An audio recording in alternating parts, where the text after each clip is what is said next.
Secret King Season 74. Bab 731, Semalam Terkenal. Itu adalah tuduhan tanpa ampun karena mengkhianati manusia. Biksu Yinlu menghela nafas dengan lembut. Itulah yang dia khawatirkan. Jika dia menonjol sebelumnya, dia akan menerima tuduhan yang sama. Baik dia maupun biara Dapamkara tidak bisa menerima tuduhan seperti itu. Namun, penguasa sempurna Yujun tanpa ekspresi dan tenang melawan tekanan dan pertanyaan dari penguasa sempurna lainnya.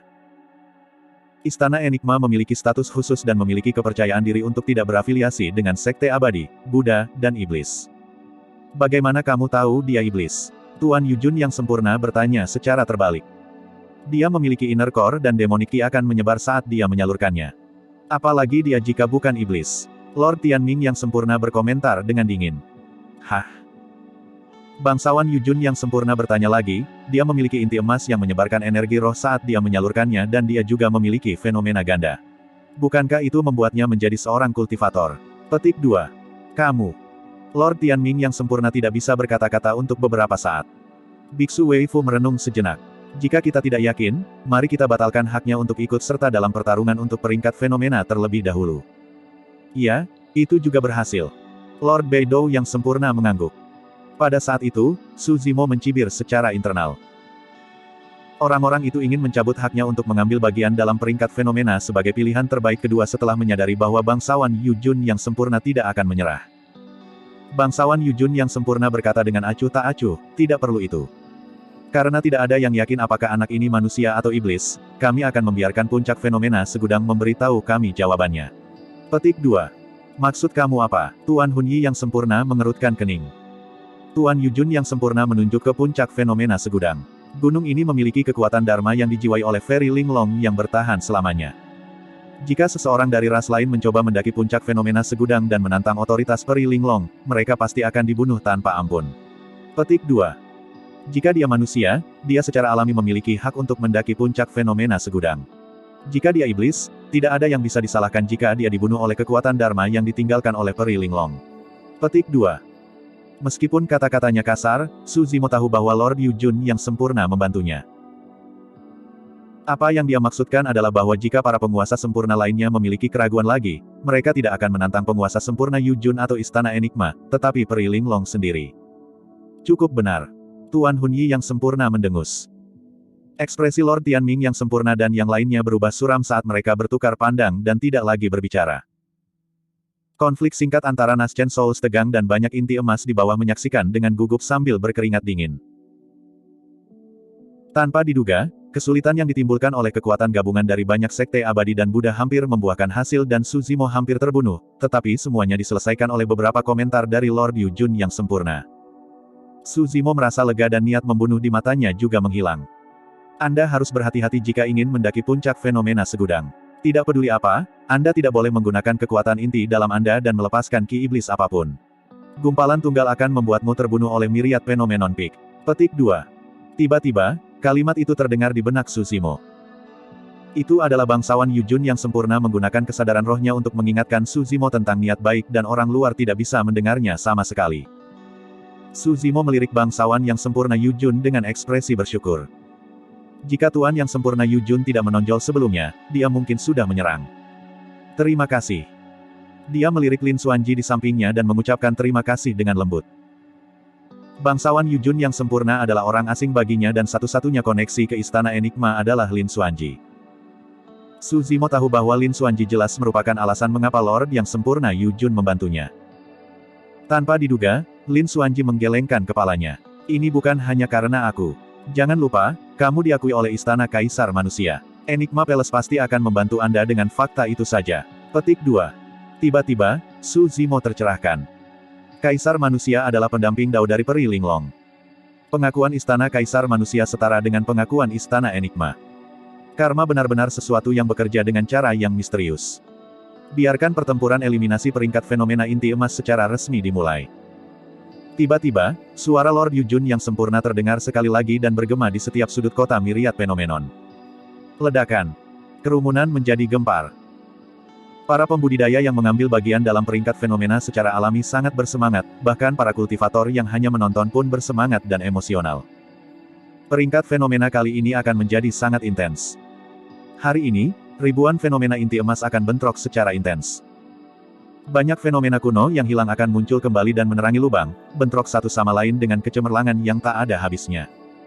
Betapa spektakulernya itu! Itu adalah kesempatan besar bagi para pembudidaya yang sekali seumur hidup. Hari ini, orang-orang paling menakutkan dan berbakat di Tianhuang daratan dengan potensi terbesar akan dipilih. Ini adalah orang-orang yang memiliki peluang tinggi untuk mendapatkan gelar Dao Lord dan Mighty Figure di masa depan. Beberapa dari mereka bahkan mungkin disebut sebagai kaisar di masa depan. Hehehe. Rentu dari Sekte Asura mengeluarkan tawa menyeramkan dan berkata dengan dingin, mari kita lihat seberapa kuat paragon lainnya. Dentang, dentang. Serangkaian dengungan pedang bergema dari sekitar Hang Qiuyu dengan keras. Saya suka acara besar seperti itu. Ayo berjuang. Pang Yue dari Istana Overlord mendecakkan bibirnya dengan semangat juang yang berkobar. Amitabha, ini aku datang. Biksu Jue Chen dari Biara Intan meneriakkan proklamasi Buddha dan melaju menuju puncak fenomena segudang dalam sekejap. Biksu Jiankong, Dugu Jian, Su Cheng, Duan Qingping, Wu Feng dan yang lainnya juga bergerak satu demi satu. Diin memelototi Su Zimo dan menyeringai dingin sebelum menghilang dalam sekejap. Ji Chengtian berkata, ayo pergi juga. Baik. Su Zimo mengangguk. Dalam kelompok mereka, Lin Xuanji adalah seorang kultivator istana enigma dan secara alami tidak akan mengambil bagian dalam pertarungan untuk peringkat fenomena. Meskipun si Jian adalah murid warisan dari Sekte Boneka, kemampuannya bergantung sepenuhnya pada bonekanya dan dia tidak memiliki fenomena inti emas sendiri. Karena itu, dia juga tidak akan ambil bagian. Xiaoning dan Leng Rou adalah murid warisan dari Sekte Eliksir Yang dan Sekte Seribu Bangau. Sementara mereka berdua mengembangkan fenomena inti emas, mereka tahu bahwa mereka tidak memiliki kesempatan di peringkat fenomena dan memilih untuk hanya menonton di pinggir lapangan. Ming Zhen, Ji Chengtian dan Little Fatty adalah satu-satunya yang tersisa yang memilih untuk mengambil bagian dalam peringkat fenomena. Di udara, Biksu Yuan Kong sedikit terkejut ketika dia menyadarinya dan terkekeh. Biksu Yinlu, murid luar biasa yang baru saja Anda terima akan mencoba dan mendaki puncak fenomena segudang. Menarik. Biksu Weifu berkomentar dengan acuh tak acuh, dia pasti telah mengembangkan fenomena inti emas yang tidak masuk akal dan berpikir bahwa dia mampu bertarung untuk peringkat fenomena. Pada kenyataannya, dia hanya ada di sana untuk mempermalukan dirinya sendiri. Petik 2. Saya memperkirakan bahwa dia mungkin tidak akan melangkah lebih jauh dari pijakan batu kedua. Kata Biksu Yuan Kong. Denas Chen Souls terkekeh dan menunggu untuk menonton pertunjukan. Biksu Yinlu tidak merasa terganggu atau terganggu oleh ejekan mereka. Dia hanya menatap Biksu Yinlu dengan senyum tipis dan menginstruksikan, tidak perlu ada tekanan, cobalah yang terbaik. Tidak masalah meskipun Anda gagal, satu daftar peringkat tidak akan menentukan masa depan Anda. Petik 2. Iya. Ming Zhen mengangguk. Su Zimo menggeleng lembut dengan senyum tipis. Dia lebih jelas dari orang lain tentang kekuatan Ming Zhen. Biksu Yuan Kong berkata bahwa dia ingin melihat apakah Ming Zhen bisa menjadi terkenal di Tianhuang daratan di masa depan. Tidak ada kebutuhan untuk masa depan. Itu akan terjadi di sini dan sekarang. Ming Zhen, biksu muda yang sederhana itu, akan mengejutkan dunia dan menjadi terkenal dalam semalam. Bab 732, 4 kelompok berbeda. Su. Sosok-sosok terbang menuju puncak fenomena segudang satu demi satu. Setidaknya ada 100.000 paragon yang mengambil bagian dalam peringkat fenomena kali ini dan mereka berkumpul bersama dalam pemandangan yang spektakuler. Namun, banyak orang dikirim terbang oleh kekuatan Myriad Phenomenon Peak saat mereka menginjakan kaki di tangga batu pertama. Itu bahkan lebih spektakuler menyaksikan sosok-sosok menyedihkan terbang satu demi satu. Seruan bisa terdengar di mana-mana. Kerumunan itu gempar. Di atas awan, jiwa yang baru lahir menggelengkan kepala dan tertawa. Selama setiap pertarungan untuk peringkat fenomena, akan selalu ada pembudidaya yang menolak untuk mengindahkan peringatan dan berusaha untuk mendaki puncak fenomena segudang, hanya untuk menemui hasil yang sama. Kaisar kuno telah meninggalkan jejak dan aura mereka di puncak fenomena segudang, tidak mudah untuk mendakinya. Dalam waktu kurang dari 15 menit, lebih dari setengah dari 100.000 paragon dieliminasi. Itu adalah pertarungan eliminasi. Itu paling efisien dalam menghilangkan pembudidaya yang lemah. Adapun para pembudidaya yang mendaki puncak fenomena segudang, situasinya berbeda untuk masing-masing dari mereka juga. Beberapa dari mereka bersimbah peluh, jelas di bawah tekanan yang sangat besar. Beberapa dari mereka bergoyang seolah-olah mereka bisa dikirim terbang kapan saja. Beberapa dari mereka tidak dapat menahannya dan segera merilis fenomena inti emas mereka. Seketika, Kekuatan fenomena melonjak satu demi satu di puncak fenomena segudang, energi roh di sekitarnya sudah mendidih. Beberapa dari mereka gemerlap, beberapa memukau, beberapa memindahkan flora sementara beberapa memiliki lautan tak berujung dan bulan yang cerah. Fenomena Golden Core yang tak terhitung jumlahnya muncul pada saat yang sama dengan cara yang menakjubkan. Tentu saja, semua orang jelas bahwa para pembudidaya yang memanggil fenomena inti emas mereka adalah orang-orang lemah yang tidak dapat menahan kekuatan puncak fenomena segudang. Paragon teratas dari ranah inti emas bahkan tidak perlu menggunakan fenomena inti emas mereka untuk mencapai pijakan batu terendah di puncak fenomena segudang. Mereka bisa naik hanya dengan mengandalkan tubuh, garis keturunan, dan energi roh. Seruan lembut bisa terdengar di atas awan. Biksu Yuan Kong awalnya menunggu untuk melihat Ming Zhen mempermalukan dirinya sendiri. Tanpa diduga, Ming Zhen berhasil mencapai pijakan batu kedua dengan mudah dan dia tidak melambat sama sekali. Itu saja adalah bukti bahwa Ming Zhen jauh lebih kuat dari lebih dari setengah pembudidaya yang hadir. Maaf telah mengecewakanmu. Biksu Yinlu tersenyum lembut. Awalnya, dia mengira Ming Zhen akan berhenti di tangga batu pertama juga. Untuk berpikir bahwa Ming Zhen akan memberinya kejutan yang menyenangkan. Biksu Yuan Kong mendengus dengan dingin.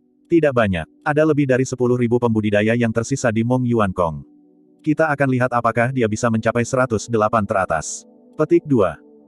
Demiriat Phenomenon Peak tingginya 108.000 kaki dan memiliki total 108 anak tangga. Jarak antara setiap anak tangga batu adalah 1.000 kaki. Sangat sulit untuk berpindah dari satu anak tangga batu ke anak tangga lainnya. Semakin dekat ke puncak, semakin besar tekanan pada mereka.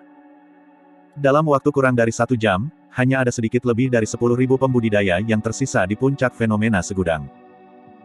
Dari 10.000 pembudidaya, jarak di antara mereka meningkat juga dan mereka dibagi menjadi kelompok yang berbeda. Tidak mengherankan, pemimpinnya adalah keberadaan sempurna nomor 1, Di Yin. Cara Di Yin naik ke puncak fenomena segudang memunculkan seruan. Dia tidak harus menginjak tangga batu di puncak fenomena segudang untuk mendorong dirinya sendiri ke atas. Sebaliknya, dia melonjak ke udara dan melaju ke atas dengan kecepatan yang sangat cepat, meninggalkan semua pembudidaya lainnya di belakang. Sepertinya kekuatan yang menahan dari puncak tidak berdampak sama sekali pada Di Yin. Selain Di Yin, kelompok pertama sebenarnya terdiri dari 8 orang, Rentu dari Sekte Asura, Su Cheng dari Istana Guntur Zephyr, Biksu Jian Kong dari Biara Hollow, Dugu Jian, Hang Qiuyu dari Sekte Pedang, Pang Yue dari Istana Tuan, Biksu Jue Chen dari Biara Berlian dan Ming Zhen. Banyak pembudidaya terkejut dengan hasil itu.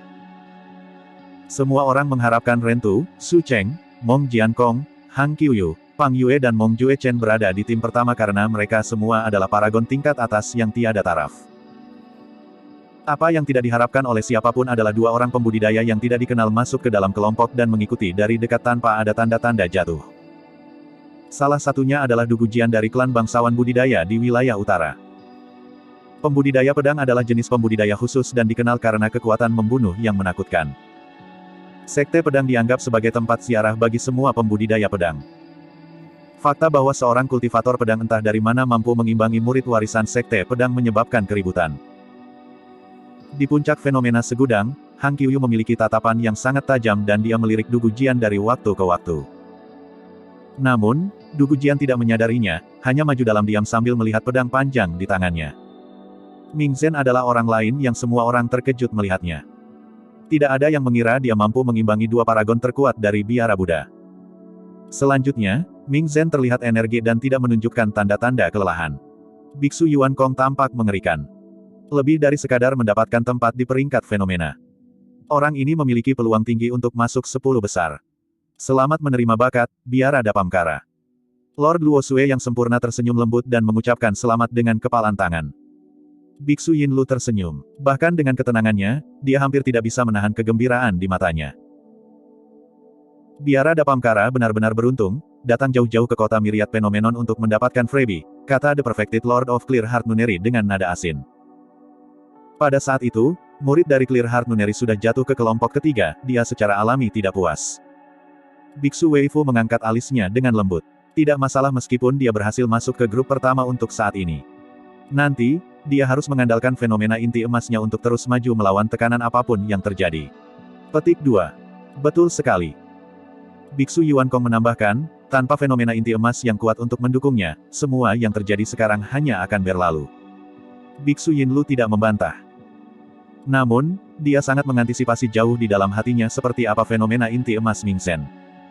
Jelas ada lebih banyak pembudidaya di kelompok kedua.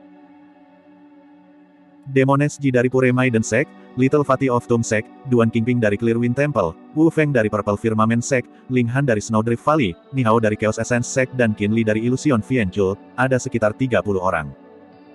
Bahkan ada lebih banyak orang di kelompok ketiga, lebih dari 100. Penggarap dari dua kelompok pertama belum merilis fenomena inti emas mereka. Namun, para pembudidaya di kelompok ketiga sudah semakin lambat dalam kecepatan kenaikan mereka dan menunjukkan tanda-tanda kelelahan. Beberapa pembudidaya tidak dapat menahannya dan sudah merilis fenomena inti emas mereka. Ji Chengtian berada di grup ketiga. Para pembudidaya di belakang dianggap kelompok keempat dan jumlahnya ratusan. Namun, mereka tersebar dan pembudidaya diusir dari puncak fenomena segudang dari waktu ke waktu. Orang-orang ini berada di bagian bawah Myriad Phenomenon Peak dan hampir tidak memiliki kesempatan untuk mendapatkan tempat di Phenomenon Ranking. Para pembudidaya yang bisa meninggalkan nama mereka di peringkat fenomena hampir ditentukan sekarang. Itu di antara para pembudidaya di tiga kelompok pertama. Peringkat akhirnya akan diputuskan setelah kenaikan puncak fenomena segudang selesai untuk melihat pembudidaya mana yang berhasil menaiki langkah paling banyak. Semakin dekat mereka di puncak, semakin jauh peringkat mereka di peringkat fenomena. Di mana Su Zimo? Dia memiliki fenomena ganda dan bahkan mengalahkan Su Cheng dari Istana Petir Zephyr.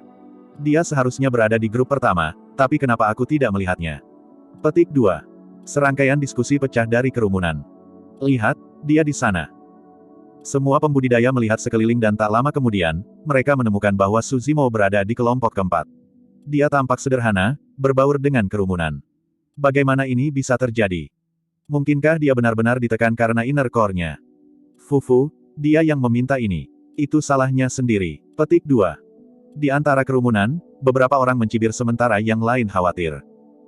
Lin Xuanji menyipitkan matanya sejenak sebelum berseru pelan saat dia melihat sesuatu yang aneh. Bab 733, disempurnakan. Memang, Su Zimo ada di grup keempat. Namun, tidak seperti pembudidaya lain di kelompok keempat, aura Su Zimo stabil dan dia tampak tenang, seolah-olah dia tidak berada di bawah tekanan apapun. Alasan mengapa Su Zimo diturunkan ke grup keempat adalah karena setiap kali dia menaiki anak tangga batu, dia akan berlama-lama dalam pikiran yang dalam. Dia hanya akan pindah ke pijakan batu berikutnya setelah beberapa saat. Apa yang dia lakukan? Lin Xuanji mengusap dagunya, bingung. Dia bukan satu-satunya, bahkan jiwa yang baru lahir di awan tidak bisa membaca gerakan Su Zimo. Tidak ada yang tahu bahwa sementara Su Zimo melawan tekanan puncak fenomena segudang, dia juga memahaminya. The Myriad Phenomenon Peak telah ada selama bertahun-tahun yang tak terhitung jumlahnya. Hampir semua fenomena inti emas yang kuat dalam sejarah telah meninggalkan jejak dan aura mereka di sini. Itu termasuk fenomena dari Sekte Abadi, Buddha, dan Iblis. Su Zimo bukanlah pada tingkat yang mustahil sehingga dia bisa memahami esensi dari fenomena itu hanya dengan mengandalkan itu. Namun, dengan mengalami tanda dan aura yang ditinggalkan oleh fenomena inti emas, dia memperdalam pemahamannya tentang Tao dari Sekte Abadi, Buddha, dan Iblis. Fenomena inti emas adalah lambang dari semua seni roh. Itu berisi pemahaman kultivator dari Qi kondensasi ke alam inti emas. Sebuah fenomena hanya lahir dengan menggabungkan mereka dan berevolusi dari titik itu. Dengan memahami fenomena inti emas itu, inti emas Su Zimo juga tumbuh lebih penuh dan tiga aura berbeda dari Sekte Abadi, Buddha, dan Iblis yang menyelimuti inti emasnya menjadi lebih cerah. Inti emas berputar perlahan, memadukan api dan air, yin dan yang, dan berubah menjadi sempurna dan murni. Seolah-olah itu selaras dengan langit dan bumi dan matahari dan bulan selama-lamanya. Itu adalah inti emas sejati. Itu adalah kondisi kesempurnaan yang sejati. Itu adalah pengalaman yang tak tergantikan dan berharga. Karena Su Zimo ingin membangun Dao, ini adalah kesempatan yang tidak bisa dia lewatkan. Seberapa sulitkah mendirikan Dao? Sampai saat ini, Su Zimo tidak tahu bagaimana dia harus memulai. Mungkin satu-satunya cara baginya untuk mengidentifikasi jalur alternatif kultivasi yang tersedia untuk manusia adalah dengan memahami ketidakjelasan dari Sekte Abadi, Buddha dan Iblis saat mengalami kemisteriusan dari Iblis Dao. Setiap kali dia menaiki tangga batu, aura fenomena inti emas yang berbeda akan melonjak ke arahnya. Su Zimo menutup matanya dan mengalami semuanya dengan hati-hati. Para pembudidaya lainnya mendaki puncak fenomena segudang demi ketenaran. Namun, pada saat itu, Su Zimo sudah melampaui titik ketenaran ketika dia berdiri di puncak fenomena segudang. Di matanya, hanya ada semua makhluk hidup di dunia. Di dadanya, hanya ada langit dan bumi yang tak terbatas. Di dalam hatinya, ada ambisi yang lebih besar. Sebagian besar pembudidaya dalam kelompok keempat hanya bisa menyerah satu demi satu ketika mereka melihat bahwa tidak ada harapan lagi. Su Zimo adalah satu-satunya yang melanjutkan dalam keheningan. Para pembudidaya di kelompok ketiga tidak bisa menahannya lebih lama lagi dan merilis fenomena inti emas mereka satu demi satu. Secara bertahap, hasil ditentukan di antara 100 orang aneh dari kelompok ketiga. Ji Chengtian merilis fenomena warisan dari puncak ethereal dan berhenti di tangga batu ke-25. Dia bersimbah keringat dan benar-benar kelelahan, itulah batasnya. Beberapa pembudidaya berhenti di tangga batu ke-20 sementara ada yang berhenti di tangga batu ke-26, ke-27. Ada hampir satu atau dua orang di setiap tangga batu di atas. Untungnya, tidak ada orang lain di pijakan batu tempat Ji Chengtian berada. Dengan begitu, dia bisa menghindari pertarungan yang melelahkan setelah pertarungan eliminasi. Bisakah Anda membuat langkah lain? Tiba-tiba, sebuah suara terdengar di samping telinga Ji Chengtian. Dia berbalik dan melihat Su Zimo mendarat di tangga batu ke-25 dengan satu lompatan, berdiri di sampingnya. Aku tidak bisa lagi, aku sudah di batas kemampuanku. Ji Chengtian menyeka keringat di dahinya dan sedikit terengah-engah sambil tersenyum. Kakak Su, jangan khawatirkan aku. Terus maju. Petik 2. Iya. Su Zimo mengangguk. Mengingat posisi Ji Chengtian, dia harus berada di peringkat sekitar 100 di peringkat fenomena jika tidak ada yang salah. Meskipun tidak terlihat tinggi, untuk Ji Chengtian, atau lebih tepatnya untuk fenomena warisan Ethereal Peak, pedang Ethereal, itu sudah merupakan hasil terbaik. Hanya ada 108 tempat di peringkat fenomena. Setiap pembudidaya yang bisa mendapatkan tempat sudah menjadi teladan sejati zaman ini. Pada saat itu, Di Yin sudah berada di tangga batu ke-99. Disinilah dia berhenti 100 tahun yang lalu. Sekarang setelah dia kembali, auranya kuat. Dia tidak berhenti di pijakan batu ke-99 dan melayang di udara sebelum mendarat di pijakan batu ke-100. Di Yin telah melemparkan semua orang jauh di belakang. Meskipun 8 orang dalam kelompok pertama masih melakukan perjalanan berdampingan, belum ada dari mereka yang memanggil fenomena inti emas mereka. Namun, perbedaan di antara mereka secara bertahap dapat dilihat saat mereka meningkat lebih tinggi. Istana Overlord dan Biara Berlian adalah sekte super yang terkenal karena temperamen tubuh. Pang Yue dan Biksu Jue Chen memiliki garis keturunan yang kuat dan napas mereka stabil. Meskipun mereka tidak memanggil fenomena inti emas mereka terlihat relatif santai. Perbedaan fisik terlihat jelas antara mereka dan Rentu dari Sekte Asura, Biksu Jiankong dari Biara Hollow, Su Cheng dari Istana Guntur Zephyr dan yang lainnya. Beberapa dari mereka terengah-engah. Beberapa dari mereka berkeringat di dahi. Sekali lagi, semua orang terkejut bahwa Ming Zhen tidak kalah dengan Pang Yue dan Biksu Jue Chen dalam hal fisik. Ekspresi Ming Zhen mulus seperti batu giok dan dia tidak berkeringat sama sekali. Nafasnya masih stabil, jelas dia belum mencapai batasnya. Apa latar belakang biksu muda itu? Teknik kultivasi apa yang dia kembangkan? Petik 2. Biksu Wei Fu sedikit mengernyit. Dia pasti memiliki beberapa pertemuan dan peluang. Bangsawan Beidou yang sempurna berkata dalam-dalam, masih terlalu dini untuk mengambil kesimpulan. Akhirnya, peringkat di antara sedikit dari mereka ditentukan oleh fenomena inti emas mereka dan seberapa besar kekuatan yang dapat mereka lepaskan. Petik 2. Meski begitu, semua Nascent Souls yang hadir jelas bahwa bahkan jika fenomena inti emas Ming Zhen lemah, dia akan berhasil mencapai 20 teratas setidaknya. Itu sudah relatif menakutkan. Bahkan murid warisan dari berbagai sekte super mungkin tidak bisa mencapai 20 besar. Misalnya, murid warisan Clear Heart Nuneri dan Sangguan Yu dari Cloud Rain Sect sudah diturunkan ke kelompok ketiga. Di kelompok kedua, beberapa pembudidaya tidak dapat menahannya lebih lama lagi dan merilis fenomena inti emas mereka juga. Little Fatty masih bertahan. Jika dia tidak menjalani baptisan dengan gumpalan kabut Yellow Springs di dalam Astral Dragon Sputum Lair, dia pasti sudah lama ditinggalkan. Bangkit! Teladan Soaring Feather Sekte berteriak pelan. Suara air yang deras dan gelombang pasang bisa terdengar di belakangnya, menyebabkan riak memercik. Matahari merah darah terbenam perlahan di sungai yang panjang itu. Matahari sore mewarnai langit menjadi merah dalam pemandangan yang sangat indah.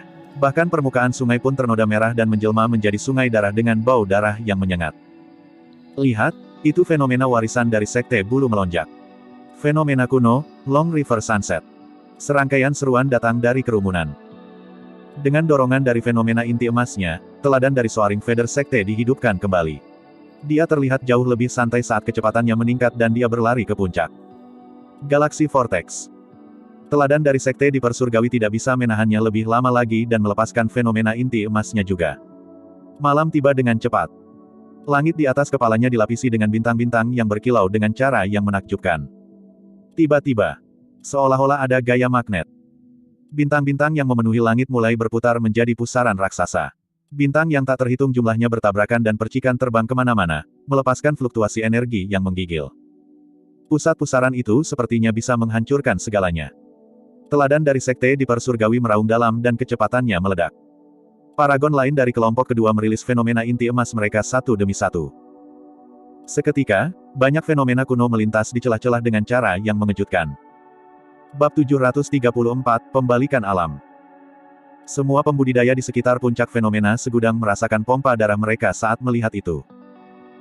Ini adalah satu-satunya kesempatan untuk menyaksikan bentrokan antara banyak fenomena kuno. Meskipun ada jutaan pembudidaya di dunia kultivasi, hanya ratusan ribu dari mereka yang berada di kota Myriad Phenomenon akan mendapatkan kesempatan untuk menyaksikan ini. Lihat, itu fenomena kuno warisan biara tak berbentukku, bayangan pohon bodi. Kakak senior Yongren pasti bisa mencapai kelompok pertama di bawah pohon bodi itu. Petik 2. Kakak senior Ling merilis fenomena inti emasnya juga. Suhu di sekitar Linghan dari lembah Snowdrift turun dan berkilau, kepingan salju yang mengkristal turun satu demi satu dari langit. Meskipun kepingan salju tampak lemah, masing-masing dari mereka memiliki kekuatan membunuh yang menakutkan. Fenomena kuno, badai salju omnidirectional. Tekanan pada para pembudidaya dari kelompok kedua sangat berkurang setelah mereka merilis fenomena inti emas dan kecepatan mereka secara bertahap meningkat. Namun, segalanya menjadi lebih jelas bagi 17 jiwa baru lahir di awan. Meskipun paragon dari kelompok kedua merilis banyak fenomena kuno, masih relatif sulit bagi mereka untuk mengejar ketertinggalan 8 orang dari kelompok pertama. Memang benar bahwa para paragon itu mampu melompati beberapa anak tangga batu dengan mudah menggunakan fenomena inti emas mereka. Namun, tekanannya hanya akan meningkat saat mereka semakin dekat ke puncak. Tak lama kemudian, paragon dari kelompok kedua akan melambat lagi. Selanjutnya, 8 orang dari kelompok pertama belum merilis fenomena inti emas mereka. Saat 8 dari mereka merilis fenomena inti emas mereka, celah antara mereka dan pembudidaya kelompok kedua akan terbuka sekali lagi. Bangkit! Wu Feng dari Sekte Cakrawala Ungu berteriak dan menyalurkan inti emasnya hingga batasnya. Cahaya merah menyelimuti wajahnya dan perlahan berubah menjadi ungu. Dalam sekejap mata, wajahnya ditutupi oleh cahaya ungu. Tiba-tiba, Ki ungu melayang dari timur dan menyelimuti tubuh Wu Feng. Di belakangnya ada sosok samar sosok tua dengan janggut abu-abu dan rambut menunggang banteng. Meski penampilannya kabur, dia melepaskan kekuatan tak terbatas. Fenomena kuno, Ki ungu timur. Ki ungu adalah ki dari seorang yang terhormat dan sangat mulia. Aura Wu Feng meledak seiring dengan kecepatannya saat dia berlari menuju kelompok pertama. Kilatan dingin melintas di mata teladan Malevolent Earth Sect saat dia berteriak, tidak mau ditinggalkan. Ki jahat yang tak terbatas menyebar di sekelilingnya dan bergemuruh. Dalam sekejap mata, itu berubah menjadi sabit raksasa. Sabit itu hitam seperti tinta dan menyerupai senjata menakutkan dari dalam 9 neraka yang bisa menuai semua kehidupan. Fenomena kuno, Malevolent Earth Skite. Suara mendesing. Teladan dari Malevolent Earth Sect menunjuk ke depan. Malevolent Earth Skite raksasa memotong busur hitam pekat di udara, seolah bisa membelah kekosongan menjadi 2. Teladan dari Malevolent Earth Sect berlari di sepanjang busur yang robek. Amitabha. Teladan biara kebijaksanaan melantunkan proklamasi Buddha dan matanya bersinar dengan cahaya kebijaksanaan. Dia menyulap segel Dharma yang unik dengan tangannya dan kekuatan fenomena di sekelilingnya melonjak. Secara bertahap, lingkaran cahaya misterius mulai muncul di belakangnya, memancarkan cahaya suci tanpa celah. Cahaya itu menyinari dunia seolah-olah bisa memurnikan semua makhluk hidup. Fenomena kuno, cahaya Buddha tanpa batas. Paragon yang bisa mencapai level ini semuanya sombong. Semua dari mereka ingin maju lebih jauh dan tidak mau tertinggal di belakang yang lain. Namun, 8 di grup pertama masih unggul jauh. Secara bertahap, seiring berjalannya waktu dan semua orang semakin dekat ke puncak, kecepatan Little Fatih, Demones Ji, Ling Han, Wu Feng dan yang lainnya di kelompok kedua menurun saat mereka menunjukkan tanda-tanda kelelahan. Tak lama kemudian, hampir semua pembudidaya di kelompok kedua berada pada batasnya. Mereka berpencar dan berdiri di tangga batu yang berbeda, tidak bisa maju lebih jauh. Cepat, lihat, ada 2 paragon di tangga yang sama. Petik 2. Betul sekali. Dari kelihatannya, akan ada pertarungan yang melelahkan setelah pertarungan eliminasi. Petik 2. Ada 2 orang di tangga batu ke-78. Salah satunya adalah Demoness Ji dan yang lainnya adalah Duan Qingping dari Clearwind Temple. Keduanya terengah-engah dan kelelahan. Tatapan Duan Qingping berkeliaran di sekitar tubuh penyihir Ji dengan sembrono dan dia memberikan senyum jahat. Gadis iblis, kamu benar-benar tidak beruntung bertemu denganku. Apakah begitu? Demoness Ji mencibir. Jika itu masalahnya, harap lebih lembut nanti, sesama Taois. Jangan khawatir. Duan Qingping menjawab dengan penuh, aku pasti akan bersikap lembut padamu. Meskipun Duan Qingping terdengar genit dan dia memiliki ekspresi mabuk seolah-olah dia terpesona, kedalaman matanya bersinar dengan kilatan dingin. Ada 2 orang lain di kelompok kedua yang berdiri di tangga batu yang sama. Salah satunya adalah Little Fatty dan yang lainnya adalah Qin Li dari Illusion Fianchult. Keduanya saling bertukar pandang. Qin Li tertawa sinis. Dia menggunakan tangannya untuk mengiris tenggorokannya sendiri dengan isyarat dan sama sekali tidak menyembunyikan niat membunuh di matanya. Little Fatty cemberut dan mendongak untuk melihat ke atas. Pada kenyataannya, dia memiliki kekuatan yang tersisa tetapi dia tidak yakin untuk menaiki tangga batu lainnya. Selanjutnya, teladan biara kebijaksanaan berdiri di tangga batu berikutnya. Jika dia gagal naik lebih jauh dan akhirnya terluka parah oleh kekuatan puncak fenomena segudang, itu akan sangat memalukan. Little Fatty merenung sejenak tetapi memilih untuk tidak maju. Itu menarik, setidaknya kita bisa melihat 2 pertarungan antar paragon. Benar, semuanya akan menjadi lebih berdarah dalam pertempuran antara paragon. Aku dengar di paragon di pertempuran peringkat sebelumnya berdarah dan tidak jarang mereka mati di tempat juga.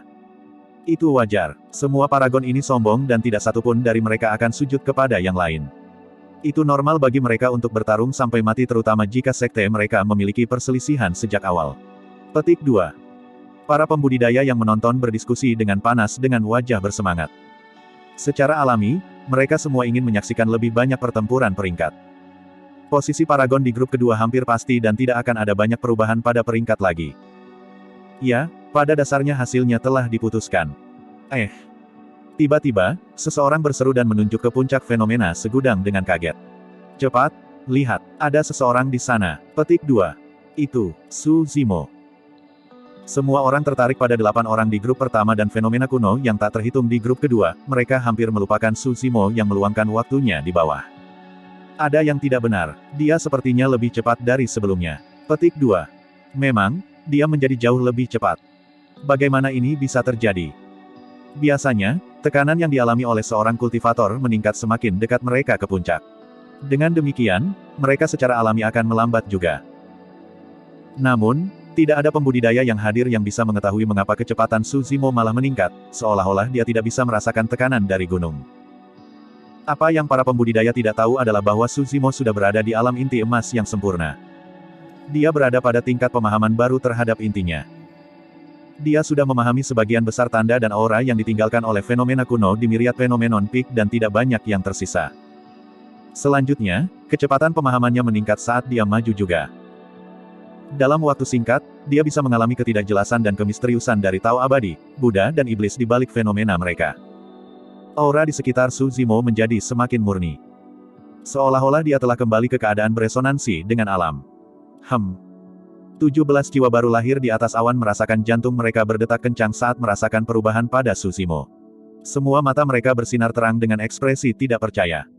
Bab 735, Teratai Hijau Pembersihan Dunia. Apa gunanya berkultivasi? Itu untuk menghilangkan fasad benda dan kembali ke asal mula alam. Itu juga alasan mengapa pembudidaya alam inti emas disebut sebagai makhluk yang disempurnakan. 1. Namun, sepanjang sejarah, ada terlalu sedikit pembudidaya yang mampu memahami tingkat kebijaksanaan itu. Itu adalah proses pemahaman untuk mendapatkan kebenaran dan membebaskan diri dari kekangan langit dan bumi. Dengan menghilangkan fasad dan kembali ke jati diri, seseorang terbebas dari pergumulan hidup dan mati. Siapapun yang bisa memahami yang memiliki kebijaksanaan tertinggi.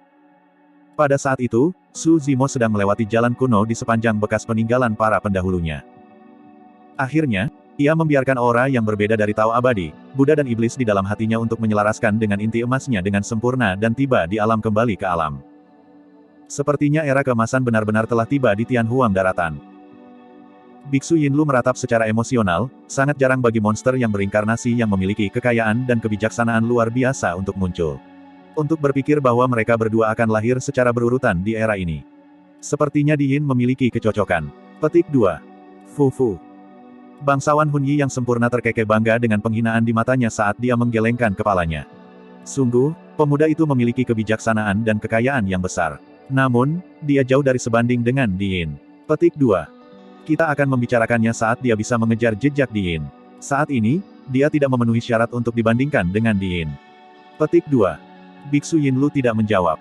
Itu karena, Di Yin sudah berada di puncak pada saat itu. Di puncak, Di Yin berdiri dengan tangan di belakang punggung. Sosoknya terlihat samar-samar melalui awan dan dia memancarkan dominasi yang tak tertandingi saat dia memandang rendah semua pembudidaya lainnya. Di Yin akan meninggalkan namanya pada prasasti fenomena kuno, dia adalah keberadaan sempurna nomor 1. Dia juga orang pertama yang melakukannya dalam 1000 tahun. Meskipun 17 Naschen Souls yang hadir dulunya adalah pembudidaya teratas yang mendominasi di zaman mereka, tidak ada dari mereka yang mampu mencapai prestasi ini. Di Yin mengalihkan pandangannya. Ketika dia melihat Suzimo yang maju dari belakang, dia tidak bisa menahan diri untuk tidak mendengus dingin. Dentang. Akhirnya, seseorang di kelompok pertama tidak dapat menahan tekanan dan melepaskan fenomena inti emas. Suara pedang yang mendengung bergema tanpa henti di seluruh dunia. Serangkaian lampu pedang dingin muncul di belakang Du Gujian. Mereka menyelimuti langit dengan rapat dan mengoyak udara. Pedang meliputi surgawi. Itu adalah fenomena inti emas dari dao pedang dan diciptakan oleh sosok perkasa dari era kuno. Itu peringkat 41 pada peringkat fenomena sebelumnya. Untuk berpikir bahwa itu akan memiliki kekuatan seperti itu ketika dirilis oleh Du Gujian. Kebanyakan pembudidaya pedang mengungkapkan keganasan secara eksternal. Mengingat situasinya, kilatan dingin melintas di mata Hang Qiuyu saat dia merilis fenomena inti emas juga. Su. Pedang Qi melesat di udara dengan kecepatan yang sangat cepat, meninggalkan bekas luka pedang melalui kekosongan di belakangnya. Kekosongan itu sepertinya diiris menjadi balok-balok kecil. Itu adalah fenomena warisan dari Sekte Pedang, pedang Qi yang mengejutkan. Kedua fenomena pedang dao sangat tajam dan mengiris energi roh di sekitarnya menjadi potongan-potongan kecil. Tanpa mereka berdua mengendalikan sesuatu dengan sengaja, kedua fenomena pedang itu menunjukkan tanda-tanda akan bersaing satu sama lain. Pembudidaya pedang menghususkan diri dalam menumbuhkan keganasan mereka. Ketika dua pembudidaya pedang bentrok, pemenang harus diputuskan. Hang Qiuyu dan Du Gujian mendukung fenomena inti emas mereka dan berlari menuju pijakan batu ke-100. Segera setelah itu, Su Cheng dari Istana Guntur Zephyr merilis fenomena inti emasnya juga. Satu demi satu, sambaran petir melonjak di atas kepalanya dan membentuk lautan petir yang menakjubkan di belakangnya. 5 petir surgawi menyelimuti kepalanya dan melindunginya. 5 guru apokaliptik. Course Mountain. Rentu dari Sekte Asura menunjuk ke depan dengan tatapan dingin. Di hadapannya, serangkaian mayat dengan bau busuk muncul tanpa henti. Mereka bertumpuk satu sama lain dengan berantakan dan menciptakan gunung besar. Rentu menginjak gunung mayat tanpa emosi dan terus naik. Aku mendengar bahwa gunung mayat dari fenomena inti emas itu terbuat dari orang yang mati di tangan Rentu. Ah! Seorang kultivator berseru dan rasa dingin mengalir di tubuhnya saat dia berkata dengan suara gemetar, pasti ada jutaan orang di sana, kan? Suara Rentu terdengar lagi sebelum dia bisa menyelesaikannya. Laut darah. Guyuran. Darah yang merembes keluar dari bawah gunung mayat tumbuh dan berubah menjadi lautan tak terbatas dalam sekejap mata. Lautnya berwarna darah dan memancarkan aura kejam keputusasaan dan kematian. Gunung mayat mengapung di lautan darah. Rentu berdiri di atas gunung mayat dengan keganasan yang sangat deras saat dia melewati anak tangga ke-100 secara langsung dan terus maju. Itu adalah Course Mountain Blood Sea. Untuk berpikir bahwa Rentu akan menggabungkan mereka bersama.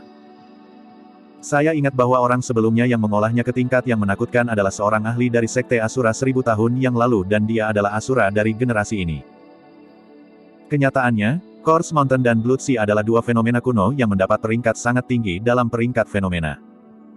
Kekuatan mereka menjadi lebih menakutkan ketika mereka digabungkan menjadi satu. 1000 tahun yang lalu, Asura, Yan Beichen, naik ke puncak Myriad Phenomenon Peak dengan Course Mountain Blood Sea dan mengambil posisi nomor 1. Kedelapannya adalah paragon langka yang tak tertandingi. Tuan Luo Sue yang sempurna menghela nafas dengan lembut. Salah satu dari mereka dapat dengan mudah mengambil posisi teratas dalam peringkat fenomena inti emas sebelumnya. Untuk berpikir bahwa mereka semua akan berkumpul di generasi ini. Petik 2. Lebih jauh lagi, ada monster yang hampir tak terkalahkan yang menjelma di atas semuanya. Di Yin. Bang, bang, bang. Mong Juechen, Pang Yue dan Mong Jiankong merilis fenomena inti emas mereka satu demi satu juga. Cahaya keemasan turun. Biksu Juechen tampak terselubung oleh warna emas dan bersinar cerah. Pagoda 7 lantai turun dengan cahaya menyilaukan dan melayang di atas Biksu Jiankong. Itu mengalir dengan cahaya surgawi seperti air terjun yang melindunginya. Fenomena warisan biara hollow, pagoda 7 lantai. Fenomena Golden Core berubah semakin menakutkan. Dibandingkan dengan Long River Sunset dan Galaxy Vortex dari sebelumnya, mereka berada pada level kekuatan yang sangat berbeda. Tatapan yang tak terhitung jumlahnya tertuju pada Ming Zen. Dia adalah satu-satunya yang belum merilis fenomena inti emasnya di antara 8 orang. Fufu. Biksu Yuankong mencibir, mungkin karena dia memiliki beberapa fenomena inti emas yang tidak berguna bahkan jika dia melepaskannya. Itulah mengapa dia memilih untuk memaksakan dirinya melalui segalanya. Petik 2. Sebelum dia bisa menyelesaikan kalimatnya, Ming Zen menyulap segel tangan dengan kedua tangan dan melepaskan aura yang sangat menakutkan. Segera setelah itu, teratai hijau muncul di belakangnya dan melayang di udara sebelum berputar perlahan. Setiap kelopak bunga terukir dengan pola yang tidak jelas dan rumit. Perlahan, kelopaknya terbuka dan teratai hijau bermekaran. Satu demi satu, cahaya misterius menyebar dan bersinar. Harum tercium dari tengah panggung teratai. Teratai hijau bersemi seolah-olah bisa memurnikan semua kejahatan di dunia ini. Saat teratai hijau mekar, baik itu Course Mountain Blood Sea atau Seven Floor Pagoda, fenomena inti emas dari 7 orang lainnya bergetar sesaat seolah-olah terkena dampak yang signifikan. Fenomena apa itu? Fenomena itu terlihat sedikit familiar, sepertinya saya pernah mendengarnya di suatu tempat. Ah! Tiba-tiba, beberapa seruan terdengar satu demi satu di atas awan. Beberapa penguasa yang sempurna dari biara Buddha melesat tegak karena terkejut saat mereka memelototi teratai hijau di belakang Ming Zen dengan ketidakpercayaan di mata mereka. Teratai hijau pembersih dunia. Perlahan, Biksu Yuankong mengucapkan 4 kata. Kerumunan itu gempar. Teratai hijau pembersih dunia, fenomena warisan biara Fahua, adalah fenomena inti emas tingkat atas dari biara-biara Buddha. Ketika dibudidayakan hingga puncaknya, kekuatannya bahkan di atas pagoda lantai 7. Bab 736, tanpa judul. Fenomena itu adalah fenomena warisan biara Fahua, sekte super yang hancur 10.000 tahun yang lalu. Itu hanya bisa dipahami dengan mengolah rahasia klasik nomor 1 dari alam inti emas, Sutra Teratai Dharma Mistis. Namun, Sutra Teratai Dharma Mistik telah lama hilang dalam bencana 10.000 tahun yang lalu. Dalam bencana 10.000 tahun yang lalu, Fahua dan biara Daming dihancurkan dan teknik budidaya yang tak terhitung jumlahnya dan keterampilan rahasia hilang. Bahkan setelah bertahun-tahun, masih ada pembudidaya yang mencari teknik kultivasi dan keterampilan rahasia itu. Tidak ada yang menyangka biksu muda yang tidak dikenal ini mengembangkan fenomena inti emas yang telah hilang selama 10.000 tahun. Kemungkinan besar biksu muda ini memiliki hubungan yang dalam dengan biara Fahua yang hancur. Biksu Yuankong, Biksu Wei Fu, dan yang lainnya memandang Ming Zen dengan kilatan di mata mereka, menyerupai hewan buas lapar yang melihat mangsa. Biksu Yinlu sedikit mengernyit dengan ekspresi khawatir. Kekayaan seorang pria adalah kehancurannya sendiri dengan menyebabkan keserakahan orang lain. Dengan merilis teratai hijau pembersih dunia, Ming Zen mengekspos dirinya pada keserakahan orang lain. Ketika 8 orang dari kelompok pertama merilis fenomena inti emas mereka, jarak antara mereka meningkat dan secara bertahap, ada perbedaan di antara mereka. Rentu dari Sekte Asura tepat di depan. Dia sudah berada di tangga batu ke-105. Itu adalah ketinggian yang lumayan hebat. Dalam peringkat fenomena inti emas sebelumnya, Diin yang merupakan nomor 1 hanya berhasil mencapai pijakan batu ke-99. Fakta bahwa Rentu mampu mencapai ketinggian itu berarti kekuatannya lebih kuat dari Diin 100 tahun yang lalu. Sayang. Diin menekan kultivasinya selama 100 tahun dan terus memahami kekuatan alam inti emas. Alasan kembalinya dia adalah untuk menjadi nomor 1 dari peringkat fenomena sekali lagi dan menekan semua paragon lainnya. Ah! Rentu meraung ke langit dan ki darahnya melonjak. Urat hijau muncul di lehernya seperti ular roh dan dia memiliki ekspresi kemarahan yang mengancam. Dia ingin naik ke puncak gunung. Dia sangat marah. Dia tidak ingin kalah dari orang lain. Namun, tekanan dari puncak terlalu menakutkan. Bahkan menaiki anak tangga batu lainnya hampir mustahil baginya, apalagi naik ke puncak. Diin berdiri tinggi dan di atas dengan tangan di belakang punggung. Dia menatap Rentu yang berjuang dengan ejekan samar di matanya. Salah satunya berteriak dari lubuk hatinya. Yang lainnya acuh tak acuh. Satu berdiri di bawah. Yang lainnya ada di puncak gunung. Perbedaannya sangat mencolok. Hal yang sama terjadi di bawah untuk Su Cheng dari Istana Guntur Zephyr, Biksu Jiankong, Pang Yue dan yang lainnya. Itu seperti seorang kaisar yang memandang ke bawah ke massa dari atas, tidak peduli bagaimana massa berjuang, tidak satupun dari mereka dapat meruntuhkan dominasinya. Serangkaian desahan datang dari kerumunan. Harus dikatakan bahwa untuk paragon itu, adalah tragedi bahwa mereka lahir di generasi yang sama dengan Di Yin. Secara bertahap, Rentu menunduk. Dia sudah kelelahan. Batasnya berada di tangga batu ke-105. Meskipun perbedaan antara dia dan puncak hanya 3 langkah batu, jarak antara mereka hampir setara dengan jarak antara langit dan bumi. Tiba-tiba, seruan terdengar dari kerumunan di bawah. Anak tangga batu tempat Rentu berdiri bergetar hebat untuk sesaat. Rentu melirik ke samping dan niat membunuh di matanya melonjak. Tidak jauh darinya, Su Cheng dari Istana Guntur Zephyr telah berhasil tiba di tangga batu ke-105 juga menggunakan Apocalyptic Five Thunders. Su Cheng terengah-engah dan bersimbah peluh. Keributan pecah di antara kerumunan. Ini berarti kedua paragon akan bentrok dalam pertempuran peringkat yang akan datang. Akhirnya, akan ada pertarungan antara Coarse Mountain Blood Sea dan Apocalyptic Five Thunders. Hehehe. Rentu mengeluarkan tawa gelisah yang membuat seseorang menggigil. Su Cheng hanya menyeringai dingin melawan niat membunuh Rentu tanpa rasa takut. Pada level mereka, tidak ada dari mereka yang akan mundur dari pertempuran kecuali melawan lawan yang tak terhentikan seperti Di Yin. Rentu ingin membunuh Su Cheng. Su Cheng ingin melengkapi reputasinya dengan menekan Rentu. Di bawah Rentu dan Su Cheng adalah Biksu Jiankong dari Biara Hollow. Pijakan batu ke-104. Itu adalah batasan Biksu Jiankong. Dia menatap Rentu dan Su Cheng di atasnya dengan kemarahan yang tak terbatas di matanya. Sebelum dia memasuki medan perang kuno, dia ingin menantang Di Yin.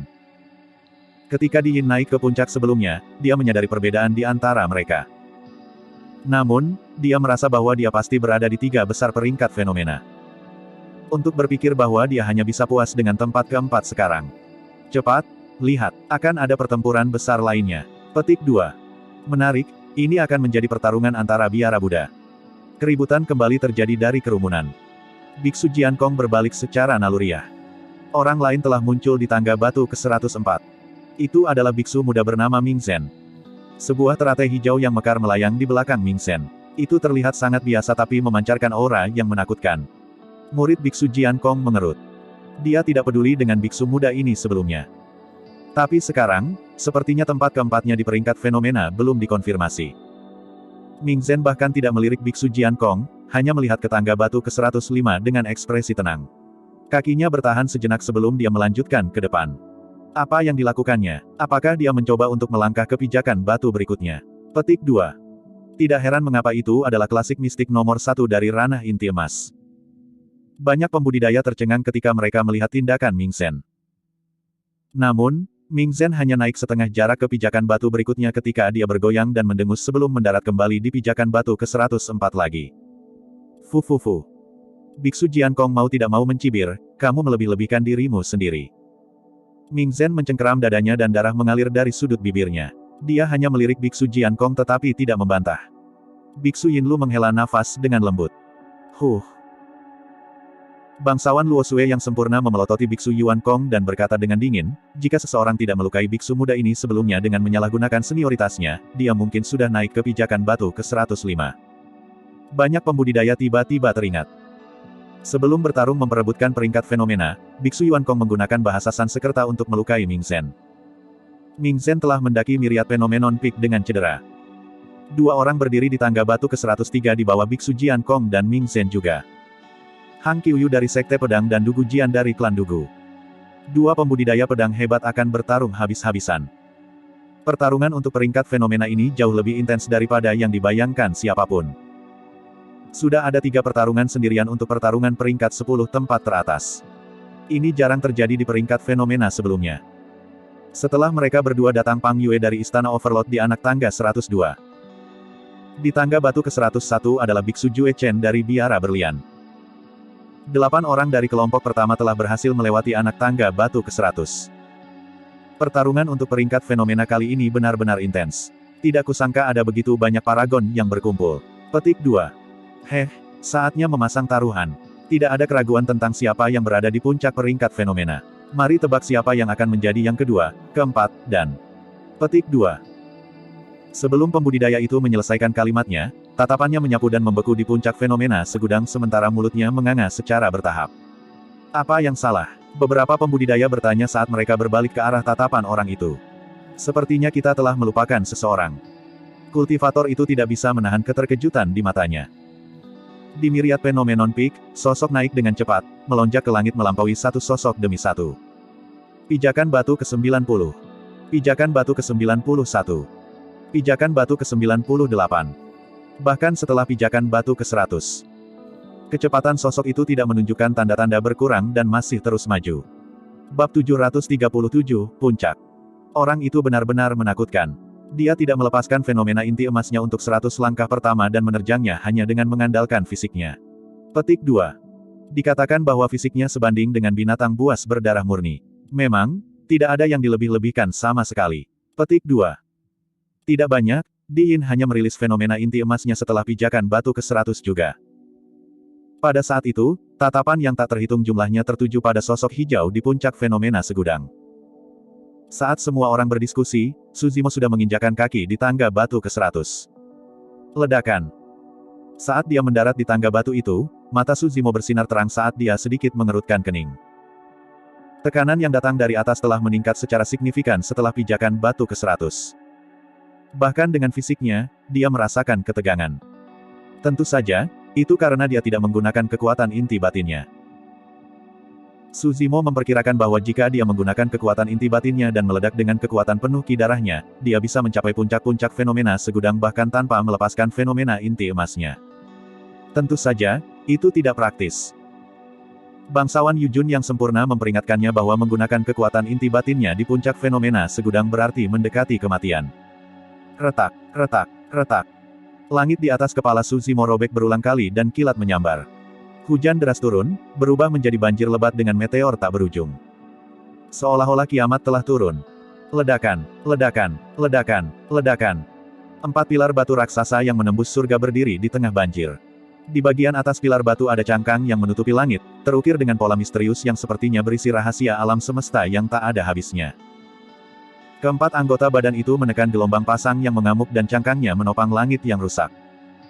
Primordial Divine Turtle telah turun, mengangkat kepalanya menjadi lolongan liar dan tatapan cerah. Ini adalah pertama kalinya sebagian besar pembudidaya yang hadir menyaksikan fenomena itu secara pribadi.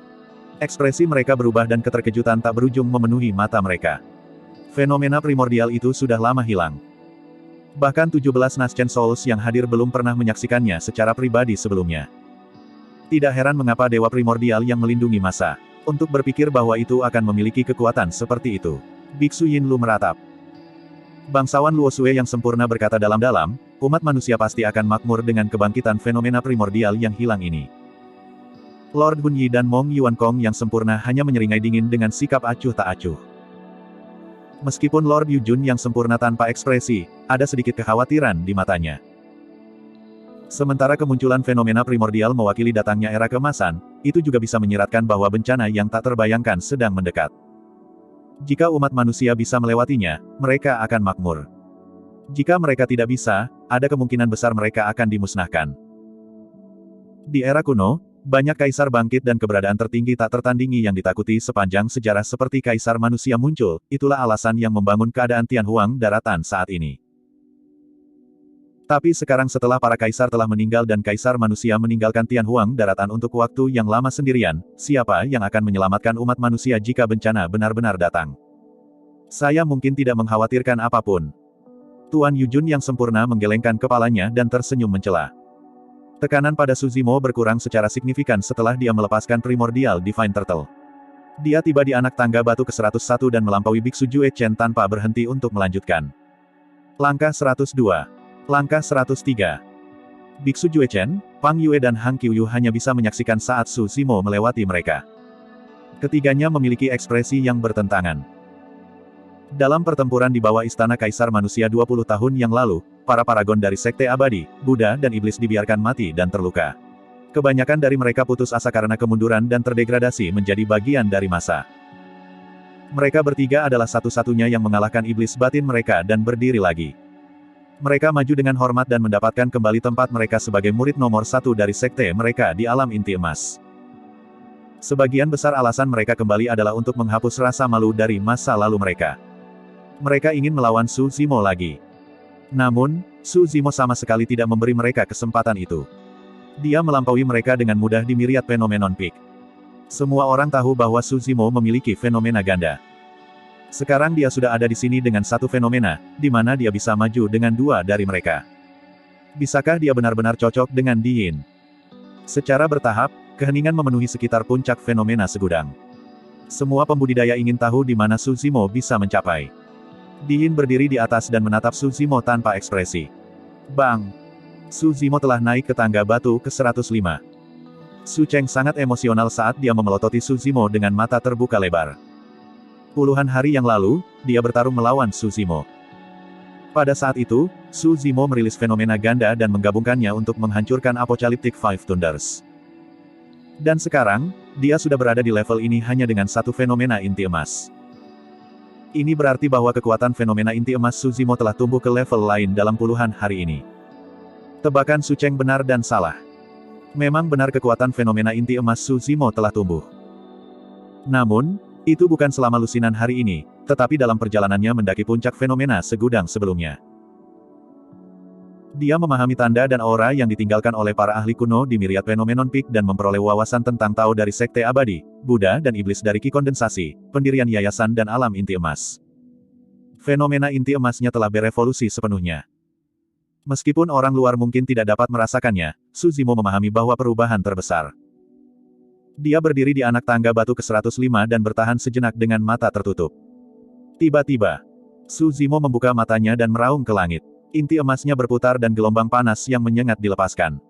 Bang! Ledakan! Ledakan! Gunung-gunung roboh dan gunung berapi dimuntahkan. Lava merah menyelimuti lantai dan nyala api berkobar selama ribuan kilometer. Seekor anakonda raksasa menerobos keluar dari bawah tanah dan membumbung tinggi ke langit, mengepakkan sayapnya yang terbakar merah dan hampir transparan saat ia mengangkat kepalanya menjadi raungan. Ular melonjak primordial. Dua fenomena primordial telah turun. Aura Su Zimo meledak dan dia menginjak tanah dengan keras, melonjak ke langit seperti anak panah saat dia melintasi anak tangga ke-106, ke-107. Ledakan. Dalam sekali jalan, Su Zimo naik ke puncak Myriad Phenomenon Peak sekaligus mengandalkan fenomena gandanya. Ah! Setelah hening sesaat, kerumunan itu berseru. Semuanya terjadi terlalu cepat sehingga banyak pembudidaya belum bereaksi.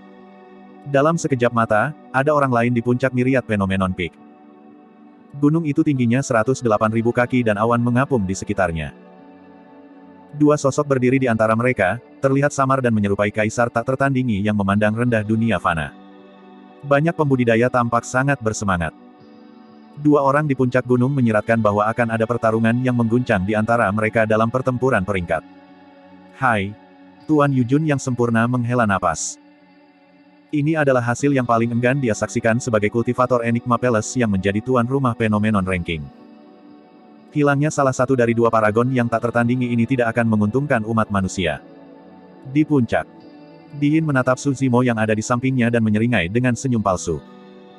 Perhatikan baik-baik pemandangan yang indah ini, dunia yang indah dan langit yang indah. Nikmati tampilan penghormatan dari para kultivator lainnya. Ini mungkin hal terakhir yang bisa Anda nikmati. Petik 2. Apakah begitu? Su Zimo menjawab dengan ekspresi acuh tak acuh. Su Zimo, kamu benar-benar bodoh. Tahukah Anda apa arti puncak dari puncak fenomena segudang ini bagi Anda? Di Yin menunjuk ke bawah kakinya dan memberikan senyuman yang meresahkan. Ini adalah gerbang kematianmu. Dengan mendaki puncak ini, Anda telah melewati gerbang kematian. Karena Anda memiliki keinginan kematian, yang bisa saya lakukan adalah memenuhi itu untuk Anda. Petik 2. Bab 738, Pertempuran Peringkat. Su Zimo hanya mengejek dengan dingin terhadap provokasi Di Yin. Hal-hal di antara mereka berdua tidak dapat didamaikan dan salah satu dari mereka pasti akan segera mati, tidak perlu berbicara lebih jauh. Tidak seperti bagian bawah gunung, Su Zimo tidak lagi mengalami tekanan dari puncak fenomena segudang saat dia mendaki puncaknya. Seolah-olah mereka telah mendapatkan pengakuan atas gunung kuno ini. Su Zimo berbalik dan mengamati sekelilingnya. Itu luas di puncak gunung dengan tidak ada yang terlihat kecuali prasasti tinggi yang didirikan di tengah, ada ratusan nama terukir dengan rapat di atasnya. Saat dia berdiri di depan prasasti, Su Zimo tetap diam dan perasaannya rumit. Ada suka, bangga dan sedih.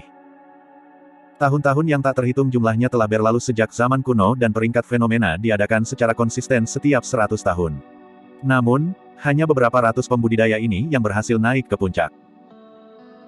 Mulai hari ini, namanya juga akan terukir di prasasti itu dan diwariskan melalui sejarah tidak peduli berapa banyak waktu yang dilalui melalui hujan atau cerah.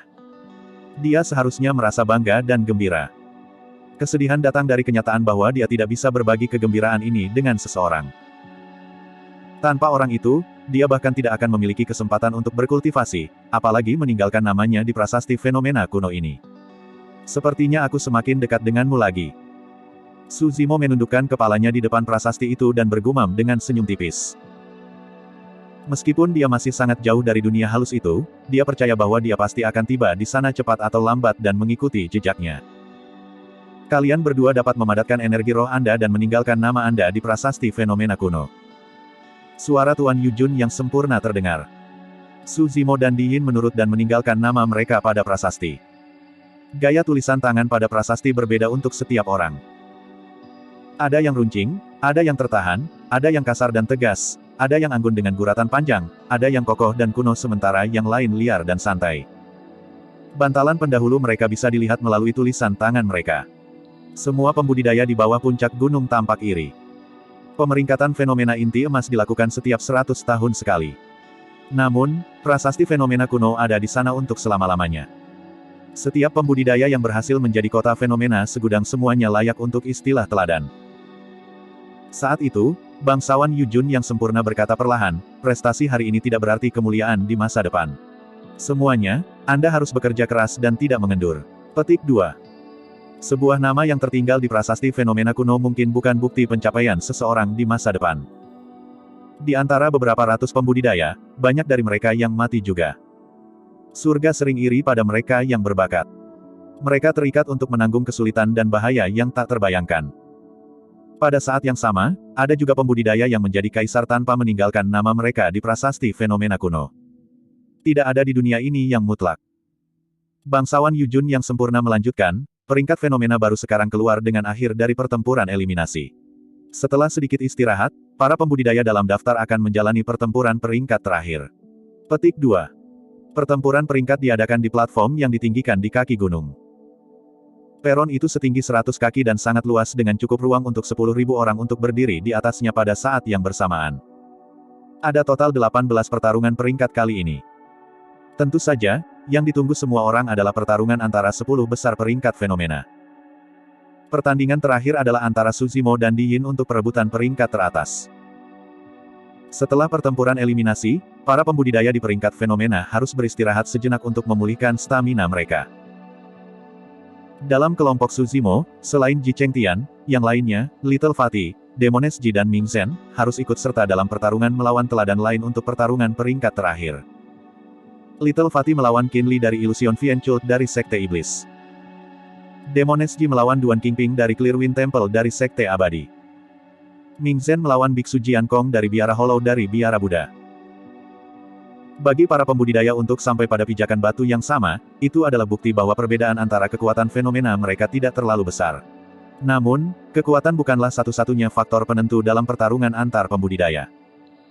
Itu adalah pertarungan antara teknik, seni roh, keterampilan rahasia, dan bahkan pengalaman mereka dalam pertempuran. Biksu muda, minumlah ramuan ini. Xiaoning tiba di samping Ming Zhen dan memberikan ramuan obat mujarab yang terakhir. Ming Zhen pernah terluka oleh Biksu Yuan Kong sebelumnya dan mendaki puncak fenomena segudang dengan luka-lukanya. Xiaoning tahu bahwa luka-lukanya semakin parah dan karena itu sikapnya. Ambil dan sembuhkan dengan cepat sehingga kamu bisa bertarung dengan kekuatan penuh. Su Zimo mengangguk. Meskipun dia memiliki cukup banyak obat mujarab di tas penyimpanannya, kualitas dan keefektifan obat mujarab dari Sekte Eliksir yang adalah yang terbaik. Teknik kultivasi Ming Zhen berasal dari Biara Buddha. Kecepatan pemulihannya sangat mengejutkan. Dengan ramuan itu dan sedikit istirahat, dia bisa pulih hampir seluruhnya sebelum pertempurannya. Terima kasih, Dermawan. Ming Zhen menerima obat mujarab dan menelannya. Pertarungan peringkat dimulai saat sore tiba. Untuk mencegah Paragon mati dalam pertempuran peringkat, selama kultivator manapun tidak bisa menang dan meninggalkan radius platform batu pada waktunya, itu akan dianggap sebagai kekalahan. Pertempuran akan segera berakhir. Pertempuran pertama adalah memperebutkan posisi ke-98 dari peringkat fenomena. Dua paragon yang bertarung berasal dari sekte atas. Meskipun itu mendekati akhir peringkat fenomena, pertempuran itu juga sangat intens. Kedua paragon itu bergantian melepaskan seni roh dan keterampilan rahasia yang tak terhitung jumlahnya. Variasi mereka dalam pertempuran jarak dekat dan jarak jauh tidak ada habisnya. Akhirnya, kedua paragon merilis fenomena inti emas mereka dan bertarung sampai mereka benar-benar kelelahan sebelum salah satu dari mereka mengambil kemenangan dengan sedikit keunggulan. Semua pembudidaya yang menonton di bawah kagum. Mereka juga bisa mendapatkan keuntungan yang sangat besar dari pertarungan antar paragons. 12 pertempuran berakhir seiring waktu berlalu dan malam semakin dekat. Pertandingan berikutnya adalah untuk memperebutkan posisi ke-20 dari peringkat fenomena. Kedua paragon itu adalah Demoness Ji dan Duan Qingping. Di atas platform batu, penyihir Ji membungkuk ke depan dengan sopan dengan tangan di depannya. Dia memberi Duan Qingping senyuman lembut saat dia berkata dengan lembut dengan mata yang jernih, "Kakak Duan, tolong." Duan Qingping membeku sesaat dengan tatapan bingung di matanya. Segera setelah itu, dia mengerutkan kening dan tidak bisa menahan gemetar dengan ekspresi konflik di wajahnya. "Ada apa dengan Duan Qingping? Aku tidak melihat serangan Demoness Ji." Teriakan kejutan datang dari kerumunan. Su Zimo mengangguk dalam diam. Penyihir Ji menjadi lebih baik dan lebih menakutkan dengan teknik sihirnya. Selain paragon biara Buddha yang bersih dari keinginan duniawi, kultivator lain manapun dapat terpesona oleh penyihir Ji jika perhatian mereka terganggu sesaat. Petik 2. Duan Qingping melebarkan matanya dan menatap sekeliling, melolong di bagian atas paru-parunya. Bencana angin hitam. Topan hitam pekat yang melolong dengan marah muncul dan mengerumuni Duan Qingping dengan cara yang gemetar. Topan itu begitu kuat sehingga setiap pembudidaya yang melakukan kontak dengan mereka akan langsung terkoyak. Duan Qingping menyadari bahwa ada sesuatu yang salah dan segera merilis fenomena inti emasnya. Sayangnya, dia sudah kehilangan langkah pertama dan tersihir. Sulit baginya untuk mendapatkan kembali kesuciannya bahkan dengan pelepasan fenomena inti emasnya. Demoness Ji berdiri di samping dan menatap dingin tanpa bergerak. Seperti lalat gila tanpa kepala, Duan Qingping melolong di atas panggung batu seolah-olah dia sama sekali tidak bisa melihat penyihir Ji, dia sudah kehilangan akal sehatnya. The Perfect Lord of Clearwind Temple memiliki ekspresi yang mengerikan ketika dia melihat itu. Mengingat situasi saat ini, tidak akan lama sebelum Duan Qingping menghabiskan energi rohnya dan menghabiskan dirinya sepenuhnya tanpa penyihir Ji bahkan bergerak. Kemenangan sudah diputuskan. Itu adalah kemenangan tanpa usaha. Penyihir Ji bahkan tidak harus melepaskan fenomena inti emasnya. Bab 739, Semua Pedang Bersatu. Pertempuran berikutnya adalah memperebutkan posisi ke-14 dari peringkat fenomena. Little Fatty melawan Qin Li dari Illusion Fienchult. Teknik kultivasi dari Illusion Fienchult bersandar pada mempengaruhi kondisi mental seseorang. Hati-hati. Demoness Ji mengingatkan Little Fatty tentang niat baik dalam perjalanan turun. Little Fatty, Demoness Ji dan bahkan Ji Chengtian, Si Jian dan yang lainnya berasal dari sekte yang berbeda. Faktanya, mereka adalah faksi lawan dari makhluk abadi antara iblis dan tidak memiliki interaksi sama sekali. Namun, kelompok mereka sekarang memiliki tingkat keterkaitan dengan Su Zimo pada intinya. Terima kasih. Little Fatty mengucapkan terima kasih. Fenomena Little Fatty's Yellow Springs tidak akan bisa mencapai tempat ini sebelum dia memasuki Astral Dragon's Putum Lair. Akan sulit baginya untuk berada di posisi 50 teratas dari peringkat fenomena, apalagi 20 teratas. Tapi sekarang, Little Fatty diakui oleh Yellow Springs Diagram. Meskipun dia belum mengembangkan roh esensi dan masih tidak dapat menggunakan senjata Dharma dari zaman kuno, fenomena Yellow Springs-nya mengalami transformasi total dan jauh dari sebelumnya. Dua orang berdiri di atas panggung batu. Mata Qin Li bersinar dan tiba-tiba, serangkaian gambar mengerikan muncul di belakangnya. Makhluk hidup yang tak terhitung jumlahnya diikat ke tiang besi yang menghanguskan dan asap mengepul dari daging mereka yang mendesis dan terbakar saat mereka berjuang dan melolong tanpa henti. Di sisi lain, penggilingan batu raksasa muncul di kehampaan. Jutaan makhluk hidup ditarik masuk oleh penggilingan batu saat itu berputar dan hancur perlahan, menancapkan daging dan tulang mereka saat darah mengerikan tumpah ke tanah. Meskipun darah dan daging makhluk hidup telah dihancurkan, kesadaran mereka masih ada. Dalam sekejap mata, darah dan daging yang berceceran dihidupkan kembali dan ditarik ke penggilingan batu untuk mengulangi proses yang sama lagi, menyebabkan mereka menanggung rasa sakit yang sama tanpa henti. Mereka menjalani reinkarnasi terus-menerus untuk mengulangi siklus yang sama berulang kali. Banyak pembudidaya merasakan kedinginan dan luka mental ketika mereka menyaksikan gambar itu. Fenomena kuno, neraka tanpa batas. Serangkaian gambar dari neraka muncul di belakang Qin Li dengan cara yang menyeramkan. Yellow Springs. Little Fatty menunjuk ke depan dengan ekspresi muram. Sungai kuning yang bergelombang muncul di belakangnya dengan mayat dan jiwa yang melayang dan berjuang di dalamnya. Mata air kuning menyembur dan menenggelamkan neraka tanpa batas di belakang Qin Li secara langsung. Banyak makhluk hidup di neraka tanpa batas memperoleh kelegaan sejati ketika mereka memasuki mata air kuning, tidak lagi mengalami siksaan dan penderitaan yang tiada akhir. Retak, retak, retak. Neraka tanpa batas berderit dan berada di ambang kehancuran. Ekspresi Qin Li menjadi sangat pucat saat dia lari mundur dan berhasil keluar dari platform batu tepat waktu. Terima kasih sudah menyerah. Little Fatty menghela napas dalam-dalam dan menutup fenomena inti emasnya sebelum menyeringai cerah dengan kepalan tangan. Hanya ada 4 pertempuran peringkat tersisa setelahnya. Pertempuran berikutnya adalah antara para pembudidaya pedang. Sebagai murid nomor 1 dari alam inti emas di Sekte Pedang, Han Qiuyu secara alami harus mempertahankan kemuliaan sektenya. Reputasi Sekte Pedang pasti akan terpengaruh jika dia berada di peringkat di bawah seorang pembudidaya pedang dari sekte atau faksi lain. Ini adalah pertempuran yang tidak bisa dia kalahkan. Han Qiuyu percaya bahwa dia juga tidak akan kalah.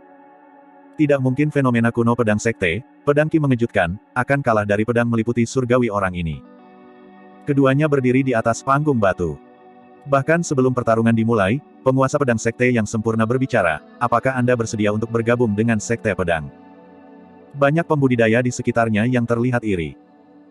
Dugu Jian sudah diakui oleh sekte pedang, salah satu sekte abadi, bahkan sebelum dia melawan Han Qiuyu. Sekte pedang adalah tempat ziarah bagi semua pembudidaya pedang di dunia. Teknik kultivasi yang tak terhitung jumlahnya dan keterampilan rahasia dao pedang di dunia kultivasi telah dikumpulkan oleh sekte sepanjang sejarah, ia memiliki banyak pengetahuan. Sekte pedang adalah tempat di mana setiap pembudidaya pedang bermimpi untuk mencapainya. Di platform batu, Dugu Jian tanpa ekspresi seperti biasa bahkan setelah undangan sekte pedang dan hanya menggelengkan kepalanya dengan lembut. Keributan pecah di antara kerumunan. Mereka ditolak. Dugu Jian menolak tanpa ragu-ragu terhadap undangan dari Sekte Pedang. Anak muda, izinkan saya mengingatkan Anda bahwa Anda hanya akan dapat memahami dao pedang yang sebenarnya di Sekte Pedang. The Perfect Lord of Sword Sect sedikit mengernyit dan merenung sejenak sebelum melanjutkan, tidak mudah bagimu untuk mencapai pencapaianmu saat ini. Karena Anda memiliki potensi yang cukup baik dalam dao pedang, saya dapat menawarkan Anda kesempatan lagi. Petik 2.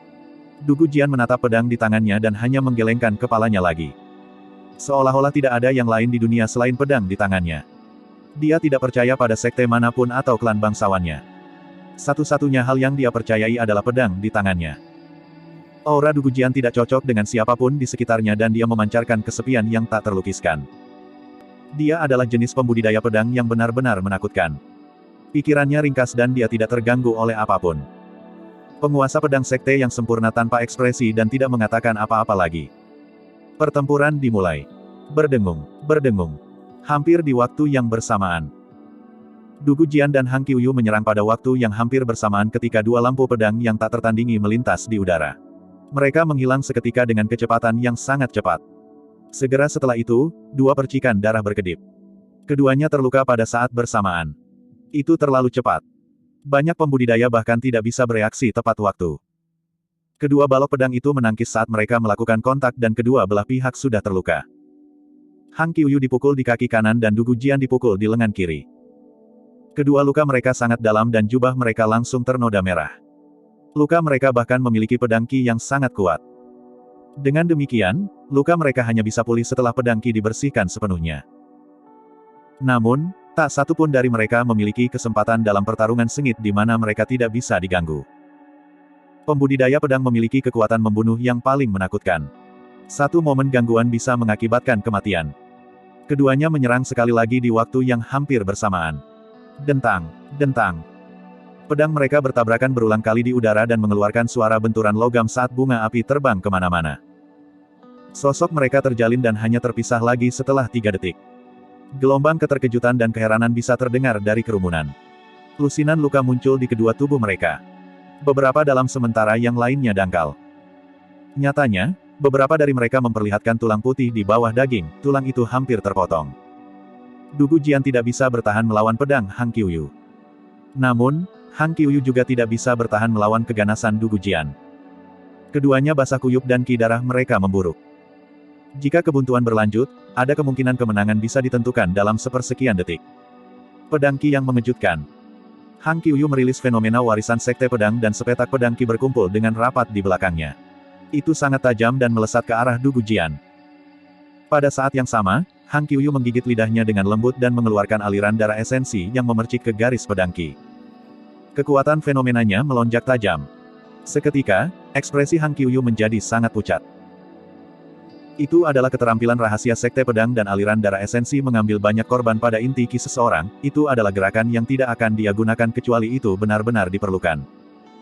Seluruh kekosongan diiris oleh garis-garis pedang ki yang mengejutkan. Du Gujian hampir tidak melepaskan pedang yang meliputi surgawi ketika itu penuh dengan lubang oleh pedang ki yang mengejutkan dan segera hancur. Dia masih belum pergi. Banyak pembudidaya mengerutkan kening. Du Gujian tidak lagi memiliki cara untuk bertarung dengan fenomena inti emasnya. Jika dia terus berlama-lama di platform batu, dia pasti akan dicincang tanpa ampun oleh pedang ki yang mengejutkan. Tidak ada sedikit pun ketakutan atau niat untuk mundur di mata Du Gujian saat dia menghadapi ki pedang yang masuk. Dia sepertinya telah memahami sesuatu pada saat hidup dan mati itu dan aura di sekelilingnya mulai berubah. Pedang kejutan ki yang mendorong ke arah Du Gujian mulai berubah lamban. Mata Hang Qiuyu membelalak karena khawatir dan marah. Fenomena inti emasnya tidak lagi dalam kendalinya.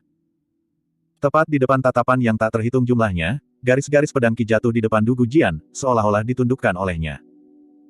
Penguasa pedang sekte yang sempurna berteriak kaget, semua pedang bersatu. Bab 740, seseorang tidak memiliki pesaing jika dia tidak bersaing. All Swords United adalah fenomena dao pedang yang tertinggi dan tak terkalahkan. Itu bisa menekan fenomena dao pedang lainnya tanpa gagal.